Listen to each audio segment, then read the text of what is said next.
Class दसम। नमस्कार। आज मैं आपको सुभाषित रत्नानी का जो श्लोक संख्या 2 है वो समझाने जा रहा हूँ। तो सबसे पहले श्लोक को आप ध्यानपूर्वक पढ़ें। पढ़ने के बाद जो भी आपको कठिन शब्द लगे उनके नीचे जो है आप रेखांकित कर दें और फिर उसके बारे में आप जानकारी प्राप्त करें। तो सबसे पहले ये श्लोक पढ़कर आपको सुनाया जाएगा, फिर उसके बाद कठिन शब्दों के अर्थ बताते हुए हिंदी व्याख्याएं, अन्वय, प्रश्न और संस्कृत व्याख्या आपको समझाई जाएगी। तो पहला जो है आपको पूर्व में जो पद्यांता श्लोक था समझा दिया गया। प्रिय वाक्य प्रदानेन सर्वे तुष्यन्ति जन्तवः तस्मात् देव वक्तव्यम वचने का दरिद्रता। तो ये जो श्लोक है बहुत अच्छा श्लोक है। इस श्लोक को आप ध्यानपूर्वक पढ़ें, एक बार दो बार तो आपको याद हो जाएगा। तो प्रिय वाक्य यानी मधुर वाक्य, मीठे वचन, प्रदानेन बोलने से, सर्वे सभी, तुष्यन्ति यानी संतुष्ट, जंतु यानी जंतु या प्राणी।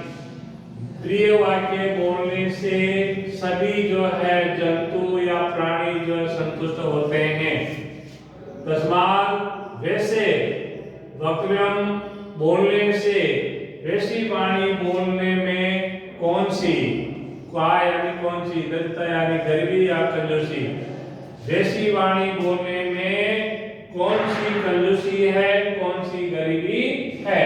अब इसका अन्वय आप जो है लिखेंगे कि प्रिय वाक्य प्रदानेन सर्व, जंतु को पहले लाएंगे, क्रिया को बाद में आप लिख देंगे। तो प्रिय वाक्य प्रदानेन सर्व जंतु तुष्यन्ति तस्मात् तदेव वक्तव्यम। फिर उसके बाद ये तस्मात् देव है, तो तस्मात् तदेव वक्तव्यम वचने का दरिद्रता।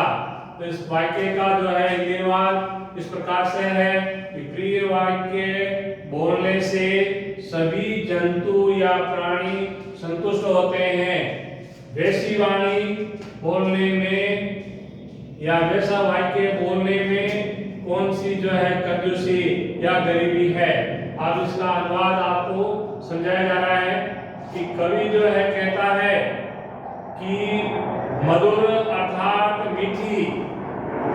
मधुर का मीठा होता है, जो शहद आपने देखी है या उसका अनुभव जो आपने अनुभव किया है कि उसका रस कैसा होता है। तो मधुर मीठी वाणी बोलने से सभी प्राणी या जीव जंतु संतुष्ट होते हैं अर्थात खुश होते हैं।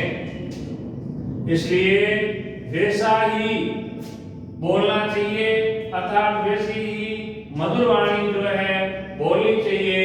बोलने में कैसी कंजूसी है या बोलने में कौन सी गरीबी है।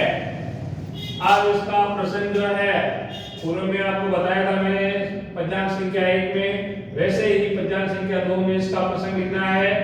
पुस्तक का नाम, पाठ का नाम, फिर उसके बाद किसके बारे में जो है वर्णन किया गया है उस पंक्ति को आपको जो यहाँ पर लिखना है। तो प्रसंग हो जाएगा श्लोक अस्माकं पाठ्य पुस्तकस्य स्पंदनया सुभाषित रत्नानि इति शीर्षक पाठ उद्धृतः। अस्मिन् श्लोके प्रिय वाक्य कथनस्य महत्वं वर्णितम्। तो इस प्रसंग का अनुवाद जो है इस प्रकार से है कि प्रस्तुत श्लोक हमारी पाठ्य पुस्तक स्पंदनया के पाठ दशम सुभाषित रत्नानि आदि शीर्षक पाठ से लिया गया है।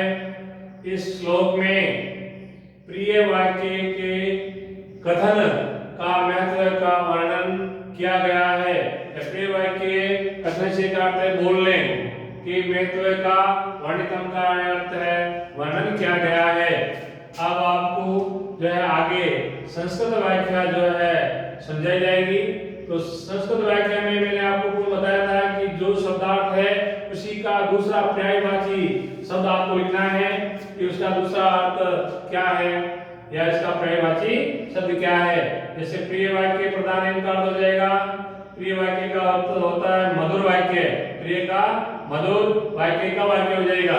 तो प्रिय वाक्य प्रधान प्रधान का अर्थ है प्रयोगेण, दोनों इसका व्यायवाची अर्थ है। फिर अगला हो जाएगा सर्व जंतुआ, सर्व यानी सभी, जंतु यानी जंतु या प्राणी, तो इसमें हो जाएगा सर्व यापि प्राणिनः। तो कहने का अर्थ है जंतु या प्राणी है इसका दूसरा नाम। फिर अगला हो जाएगा तुष्यन्ति का अर्थ होता है संतोष प्राप्नुवन्ति, संतुष्ट होना, खुश होना। अगला आपके शब्द आ रहा है तस्मात्, जिसका अर्थ हो जाएगा तत्कारणात्, तदेव का हो जाएगा तादृशमेव, वक्तव्यम बोली वाणी, इसका हो जाएगा भाषितव्यम, भाषितव्यम यानी वक्तव्यम बोली या वाणी। वचने मधुर भाषणे, का कीदृशो, दरिद्रता का अर्थ हो जाएगा कृपणता। तो इस प्रकार के शब्दों के आपको अर्थ लिख करके उसका जो है सशक्त व्याख्या करनी है।